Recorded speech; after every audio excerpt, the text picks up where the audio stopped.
بسم اللہ الرحمن الرحیم۔ السلام علیکم۔ سیکنڈ ایئر کیسے ہیں بچے آپ لوگ؟ ٹھیک ٹھاک ہیں؟ خیر خیریت سے ہیں؟ اچھا، آج ہمارا جو سبق ہے وہ ہے محسن محلہ۔ محسن محلہ کا مصنف ہے ہمارے پاس اشفاق احمد، اور اشفاق احمد کا تعارف ہم پڑھ چکے ہیں۔ آج ہم جائیں گے اپنے سبق کی طرف، محسن محلہ کی جانب۔ تو دیکھتے ہیں محسن محلہ میں ہمیں مصنف نے کیا سبق دیا ہے۔ یہ افسانہ ہے اور افسانے کا تعارف ہم کلاس میں کر چکے ہیں، ٹھیک ہے؟ دیکھتے ہیں ذرا محسن محلے کا مقصد کیا ہے اور اس میں ہمیں کیا سبق دیے گئے ہیں۔ محسن محلہ کے معنی ہے احسان کرنے والا محلہ، ٹھیک ہے؟ احسان کرنے والا محلہ ہے اور انہوں نے احسان کیا ہے۔ دیکھتے ہیں کس پر کیا ہے اور کیا کیا ہے۔ کسی کو ٹھیک سے معلوم نہیں کہ ماسٹر الیاس کب اس محلے میں آیا تھا اور کب اس نے یہ کوٹلی کرائے پر لی تھی، لیکن اس بات کا ہر ایک کو علم تھا کہ ماسٹر الیاس مہاجر ہے اور اس کا تعلق امبالے کے کسی علاقے سے ہے، کیونکہ وہ بولی ہی ایسی بولتا تھا جو امبالے میں بولی جاتی تھی، ٹھیک ہے؟ کیا کہتے ہیں کہ ماسٹر الیاس اس محلے میں کب سے رہ رہا ہے یہ کسی کو نہیں پتا تھا، لیکن یہ سب جانتے تھے کہ وہ مہاجر ہے، یعنی کہ وہ یہاں کا جدی پشتی رہنے والا نہیں ہے۔ وہ کبھی کسی بھی زمانے میں وہ ہجرت کر کے آیا تھا اور امبالے سے ہجرت کر کے آیا تھا اور ابھی وہ یہاں پر رہ رہا ہے۔ پھر کہتا ہے جی کہ ماسٹر الیاس کرائے کی کوٹلی میں رہتا ہے اور اس کے پاس محلے کے لڑکے گنتی سیکھنے، پہاڑے کہنے اور تختی لکھنے کے لیے آ جاتے تھے۔ اس کے پاس 2 لڑاکا بٹیر اور ایک اصیل مرغا تھا۔ بٹیر تو پنجروں میں بند رہتے تھے، لیکن اصیل مرغا اس کی کوٹلی کے دروازے سے ذرا دور کھڑا رہتا تھا۔ ماسٹر الیاس نے مرغے کی ایک ٹانگ میں پیتل کا چھلا ڈال کر اس سے مضبوط ڈور باندھ رکھی تھی اور اس ڈور کا دوسرا سرا اپنی کوٹلی کی دہلیز پر میخ ٹھوک کر اس سے باندھ رکھا تھا۔ محسن محلہ کے سبھی لوگ ماسٹر الیاس کی عزت کرتے تھے اور اس کو السلام علیکم کہہ کر اس کے دروازے کے آگے سے گزرتے تھے۔ ماسٹر جی کچھ اور کام بھی کرتے تھے، لیکن کسی کو اس کا علم نہیں تھا۔ شاید وہ سبزی منڈی میں منشی گیری کرتے تھے، یا کسی دور کے محلے میں پھیری لگاتے تھے، یا کسی کارخانے میں رنگ و روغن کی دہاڑی کرتے تھے۔ کوئی اس کی بابت اچھی طرح سے نہیں جانتا تھا، بابت متعلق، لیکن اتنا سب کو معلوم تھا کہ ماسٹر الیاس کی گزر بسر ذرا تنگی ترشی سے ہی ہوتی ہے، ترشی مشکل۔ اب وہ کیا کہتا ہے جی یہاں پر اس پیراگراف میں کہتا ہے کہ ماسٹر الیاس کرائے کی کوٹلی میں رہتا ہے اور اس کے پاس محلے کے بچے جاتے ہیں سبق پڑھنے کے لیے، اس لیے اس کو ماسٹر کہہ رہے ہیں سب۔ اور سبق کیا ہے جی؟ گنتی سیکھتے ہیں، پہاڑے پڑھتے ہیں، جیسے ٹیوشن وغیرہ جو ہے محلے کے بچے وہاں سے سیکھ رہے ہیں۔ اور ماسٹر الیاس کے مشاغل کیا ہیں کہ انہوں نے بٹیر بھی رکھے ہوئے ہیں، لڑاکا بٹیر اور ایک اصیل مرغ، یعنی کہ مرغا ایسا ہے جو کہ لڑائی نہیں کرتا، ٹھیک ہے؟ بعض مرغے لڑائی کے لیے بھی رکھے جاتے ہیں، لیکن انہوں نے لڑائی والا نہیں رکھا ہوا ہے، ایک اصیل مرغ رکھا ہوا ہے۔ اور بٹیر کو انہوں نے پنجروں میں بند رکھا ہو کیونکہ وہ لڑاکا ہیں، تو انہوں ان کو بند رکھتے ہیں، اور مرغا جو ہے وہ اس نے اپنی کوٹلی کے ساتھ باندھ کر باہر چھوڑا ہوا ہے۔ اب وہ کہتا ہے کہ ماسٹر الیاس جو ہیں وہ کیا کرتے ہیں کہ ہر محلے کا ہر شخص ان کی عزت کرتے ہیں، ان کے گھر کے پاس سے گزرتے ہیں ان کو ضرور سلام کرتے ہیں اور ان کی عزت کرتے ہیں سب، لیکن کبھی بھی ان کی دلجوئی کسی نے نہیں کی، کبھی بھی ان کے پاس بیٹھ کر بات چیت کسی نے نہیں کی، کبھی بھی ان سے حال احوال کسی نے اس طرح سے نہیں پوچھا ہے کہ ان کے دل کا حال جان سکیں یا ان کی زندگی کے بارے میں جان سکیں۔ صرف جو ہے دعا سلام کی حد تک ہی محلے والے ان کی عزت کرتے ہیں۔ اور کہتے ہیں کہ ہو سکتے ہیں ماسٹر صاحب کوئی اور کام بھی کرتے ہوں گے، کیونکہ بچوں کو پڑھانے سے ہی زندگی کی گزر بسر نہیں ہوتی ہے، لیکن وہ کیا کام کرتے ہیں یہ محلے میں کسی کو بھی علم نہیں ہے۔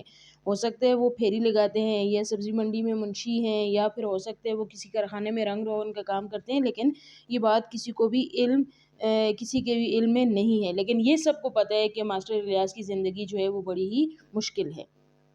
اگلے پیراگراف میں دیکھتے ہیں، کہتا ہے دراصل ماسٹر صاحب سیدھے آدمی ہیں، ماسٹر صاحب سیدھے آدمی ہیں اور ان کو زمانے کے ساتھ چلنے کا ڈھنگ نہیں آتا۔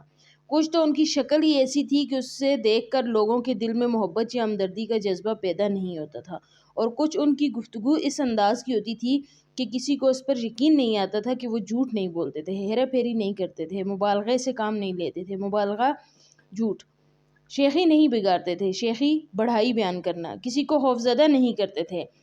اسی وجہ سے کسی کو ان کی بات پر یقین نہیں آتا تھا۔ ان کی گفتگو میں گرامر کی اور علم بیاں کی بہت سی غلطیاں ہوتی تھی، اور سننے والا جلا کر تنگ آ کر ان کی صحبت چھوڑ دیتا تھا۔ وہ اتنے سیدھے اور اس قدر بے پیش تھے، بے پیش بھی سیدھے کوئی کہتے ہیں، کہ انسان ہی نہیں لگتے تھے۔ سارے محلے پر اور ساری سوسائٹی پر ایک بوجھ سے لگتے تھے، چونکہ ایسے لوگوں کے ساتھ رسم و راہ پیدا کرنا کوئی بھی پسند نہیں کرتا تھا، اس لیے کوئی بھی ان کا دوست نہیں تھا۔ یہی وجہ تھی کہ محلے والے ان کی عزت کرتے تھے اور ان کے دروازے کے آگے سے گزرتے ہوئے السلام علیکم کہہ کر آگے بڑھتے تھے۔ کیا کہتے ہیں جی کہ ماسٹر صاحب کون تھے جی؟ وہ ایک سیدھے سادے سے آدمی تھے، ان کو زمانے کے ساتھ چلنے کا ڈھنگ نہیں آتا تھا۔ زمانے کے ساتھ چلنے کا ڈھنگ کیا ہوتا ہے؟ زمانے کے ساتھ چلنے کے ڈھنگ کے لیے ضروری ہے کہ ہمیں خوش آمد کرنی چاہیے، اس کے لیے ضروری ہے کہ ہمیں لوگوں سے جو ہے بات کو بنا کر کرنا چاہیے۔ معاشرے میں ہم کس کی عزت کرتے ہیں؟ یا تو اس کی عزت کرتے ہیں جو ہماری قدر کرے، یا پھر ہم اس کی عزت کرتے ہیں جو امیر ہو، یا پھر ہم اس کی عزت کرتے ہیں جو خوبصورت ہو، پیارا شخص ہو، ہم اس سے بات چیت کر کے خوش ہوتے ہیں، یا پھر اس کی عزت کرتے ہیں جس کے پاس کوئی عہدہ ہو، ہم اس عہدے کی وجہ سے اس بندے سے بات چیت کرنا بھی ضروری سمجھتے ہیں اور خوش ہوتے ہیں اس سے بات کر کے، یا پھر ہم اس سے بات کرتے ہیں جس شخص کی گفتگو بہترین ہو، جو اچھی بات چیت کرتا ہو، جو محفل کی رونق ہو، جو ہمیں ہنساتا ہو، جس کی بات چیت میں سے ہم لطف اندوز ہوتے ہوں، تو ہم ان لوگوں سے بات کرتے ہیں۔ لیکن یہاں پر ماسٹر الیاس میں ان خوبیوں میں سے کوئی ایک خوبی بھی نہیں تھی، نہ ہی وہ جھوٹ بولتے تھے، نہ ہی وہ اپنی بڑائی بیان کرتے تھے، نہ ہی وہ کسی کو ڈراتے تھے، دہشت تھی ان کی، نہ ہی وہ جو ہے کسی پر اپنا روب جھاڑتے تھے، نہ ہی ان کے پاس پیسے تھے، نہ ہی وہ امیر تھے۔ اور اس کے علاوہ جو بات چیت کا انداز تھا وہ بھی ایسا تھا کہ وہ بات چیت جو کرتے تھے اس میں گرامر کی بہت ساری غلطیاں ہوتی تھی اور لوگ جو ہے ان سے بات کرتے ہوئے بھی تنگ ہوتے تھے، اس لیے لوگ ان کے پاس بیٹھنا یا ان سے بات کرنا ضروری نہیں سمجھتے تھے اور صرف سلام کر کے وہاں سے گزر جاتے تھے۔ پھر کہتا ہے جی کہ سردیوں کی ایک شام مالک مکان نے ماسٹر الیاس کو بڑے سخت الفاظ میں ڈانٹا اور دھمکی دی کہ اگر اس نے 3 دن کے اندر اندر پچھلے 6 ماہ کا کرایہ ایک ساتھ ادا نہ کیا تو اس کا سامان نکال کر باہر پھینک دے گا۔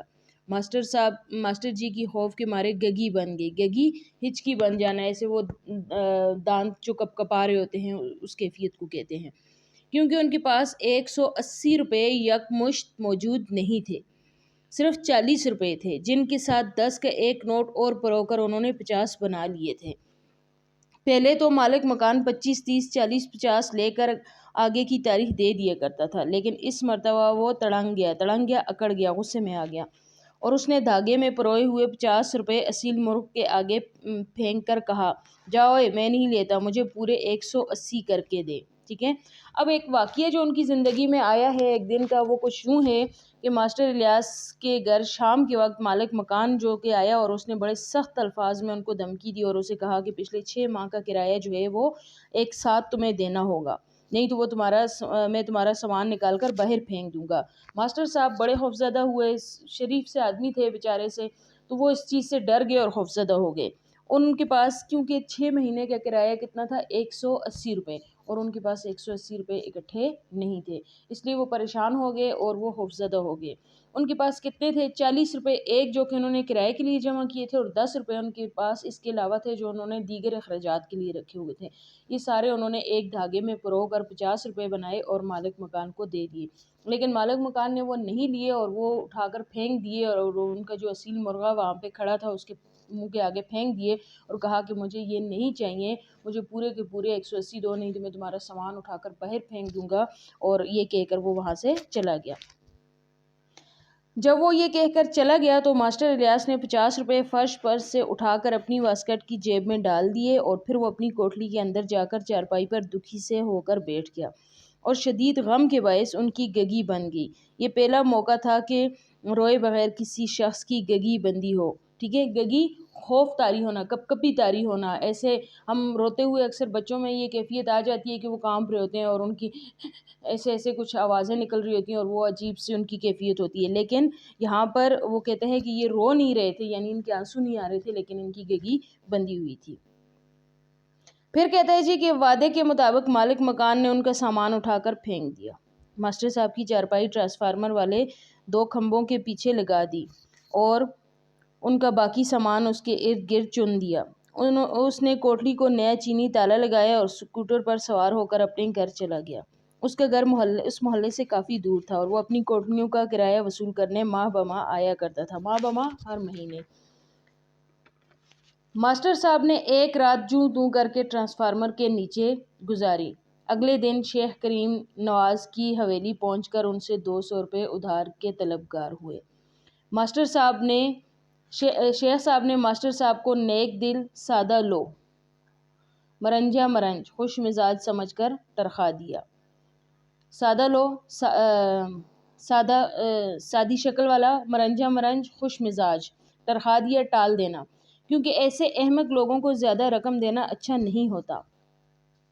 پھر وہ اسماعیل بزاز کی دکان پر گئے، بزاز کپڑا فروخت کرنے والے کو کہتے ہیں، اور رقم میں کمی کر کے 150 کا سوال کیا۔ اس نے بھی معذرت کر لی۔ محلے کا کوئی نائی، حلوائی، کسائی، ڈاکٹر، وید کہتے ہیں حکیم کو، وکیل، ماسٹر صاحب نے نہیں چھوڑا، لیکن ہر طرف سے مایوسی کا سامنا کرنا پڑا، کیونکہ ان لوگوں کو شدید مہنگائی نے گھیر رکھا تھا، ان کے پاس ادھار دینے کو کچھ بھی باقی نہ تھا۔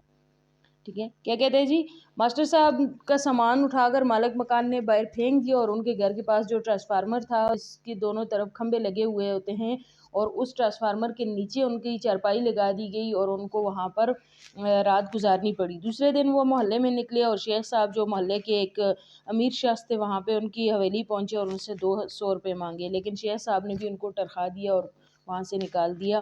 اس کے علاوہ وہ کپڑا فروخت کرنے والے، نائی، کسائی اور سب کے پاس گئے، لیکن کسی نے بھی ان کو ادھار نہ دیا، سب نے اپنے حالات کا رونا رویا، مہنگائی کا رونا رویا اور ان کو ادھار نہ دیے۔ پھر کہتا ہے جی کہ جس دن ماسٹر الیاس نے ہومیوپیتھک ڈاکٹر کو اپنی نبض دکھائی، اسی روز انہیں ٹرانسفارمر کے نیچے سوتے 8واں دن تھا۔ ڈاکٹر نے اسٹیتھوسکوپ لگا کر دیکھا اور کہا، ماسٹر صاحب نمونیا ہے، میں آپ کو پڑیے تو دے دیتا ہوں، لیکن آپ کسی اور کو بھی دکھا لیں۔ ماسٹر صاحب نے کہا، بہت اچھا، اور گرم دودھ پینے جبار حلوائی کی دکان پر چلے گئے۔ انہوں نے دودھ پی کر اپنی نبض جبار کو دکھائی اور پھر گڑ گڑا کر اس سے 200 روپے قرض کی درخواست کی۔ جبار ہنس پڑا، اس کو پتا تھا ایسے الو کو کوئی 1 روپے بھی ادھار نہیں دے سکتا، یہ پورے 200 مانگ رہا ہے۔ جب ایسی انہونی بات ہو تو ہر ایک کو ہنسی آ ہی جاتی ہے، اور اسی وجہ سے جبار ہنس پڑا، ورنہ عام زندگی میں بہت ہی کم ہنستا تھا۔ اب وہ کہتا ہے جی کہ اس کے ٹرانسفارمر کے نیچے زندگی بسر کرتے ہوئے 8 دن ہو گئے تھے، اور وہ شدید بیمار ہو گئے، اور وہ گئے اپنے ایک ہومیوپیتھک کے ایک ڈاکٹر کے پاس گئے، اور وہاں سے جب انہوں نے اپنے معائنہ کروایا تو پتہ چلا کہ ان کو نمونیا ہے، اور وہ نمونیا کے ہونے کی وجہ سے ان کو گرم دودھ پینے کی طلب ہوئی، اور وہ کس کے پاس گئے، ایک حلوائی، جبار نام کا ایک حلوائی تھا، اس کے پاس گئے، اور وہاں پر انہوں نے دودھ پیا، اور دودھ پیتے ہوئے انہوں نے جبار حلوائی سے بھی ادھار مانگا، اور جبار حلوائی اس بات پر ہنس پڑا، حالانکہ وہ بڑا ہی ایسے سخت مزاج شخص ہے، وہ ہنستا نہیں ہے، لیکن یہ بات اس کو لطیفہ لگی اور اس بات پر وہ ہنس پڑا کہ ایک ایسا شخص جس کو 1 روپیہ بھی کوئی ادھار نہ دے، وہ پورے 200 روپے ادھار مانگ رہا ہے۔ حالانکہ وہ کہتا ہے کہ جبار کو یہ بات بہت ہی مزاحیہ لگی، کیونکہ وہ عام زندگی میں نہیں ہنستا تھا، اور اس بات پر وہ ہنس پڑا۔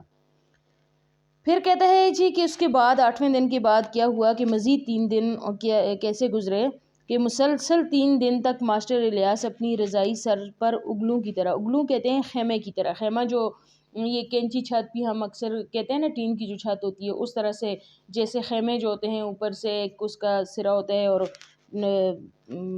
جو کپڑا جو ہے نیچے کی طرف آ رہا ہوتا ہے، اس طرح سے انہوں نے اپنے اوپر چارپائی اوڑھ کر بیٹھے رہے۔ جو کوئی وہاں سے گزرتا السلام علیکم کہہ کر یہ ضرور پوچھتا، کیوں جی ماسٹر جی، دھوپ سینکی جا رہی ہے؟ اور ماسٹر صاحب اندر سے بند آواز میں جواب دیتے، ہاں جی تھوڑی سردی لگ رہی ہے۔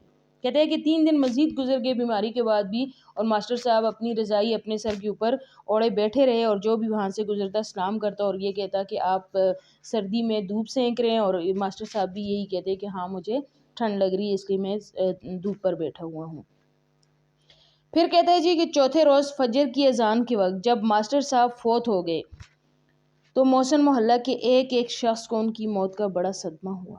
ناشتے کا وقت ختم ہونے تک ہر شخص خاموشی اور دکھ کے کنویں میں لپٹ کر کنواں چادر دھوپ میں جا کھڑا ہوا۔ ماسٹر جی کے بٹیروں کا کٹورا بھر کر کنگنی اور ان کے مرغے کو آٹے کی آب خورا بھر گولیاں ڈال دی گئی۔ کنگنی ٹوٹا ہوا دانہ، یہ جو چاول وغیرہ ہوتے ہیں، جو گندم ہوتی ہے، ان سے جو بچے ہوا ٹوٹا ہوا جو خراب دانہ ہوتا ہے اسے کہتے ہیں آب خورا، کہتے ہیں پانی کا برتن۔ پھر کہتا ہے جی کہ شیخ کریم صاحب جن سے یہ 200 روپے ادھار مانگنے گئے تھے، وہ بھی اپنی حویلی سے نکل کر ٹرانسفارمر کے نیچے آ بیٹھے۔ یہاں لوگوں نے بڑی سی دری بچھا دی، 2-3 تازہ اخبار لا کر بھی رکھ دیے۔ لوگ جمع ہونے شروع ہوئے۔ شیخ کریم نواز نے 200 روپے نکال کر سعید اور بلال کو اسکوٹر پر بھیجا کہ جا کر قبر کا بندوبست کریں۔ 300 روپے بابو جلال کو دیے کہ رحمت کو ساتھ لے جا کر لٹھے، کافور، عرق گلاب اور پھولوں کا بندوبست کریں۔ جبار حلوائی نے دودھ پتی کا ایک پتیلہ کاٹ کر صف پر پہنچا دیا۔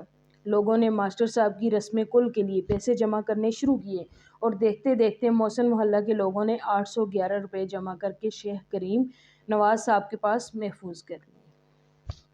کیا کہتے ہیں جی کہ چوتھے روز جب فجر کی اذان کے وقت پتہ چلا کہ ماسٹر صاحب جو ہیں وہ فوت ہو گئے، تو محسن محلہ کے ایک شخص کو بہت زیادہ دکھ ہوا۔ ہر شخص جو ہے وہ اپنی طور پر ان کی موت کے لیے تیاری کرنے لگا، اور ناشتے کا وقت تھا اور سارے لوگ جو ہیں وہ خاموشی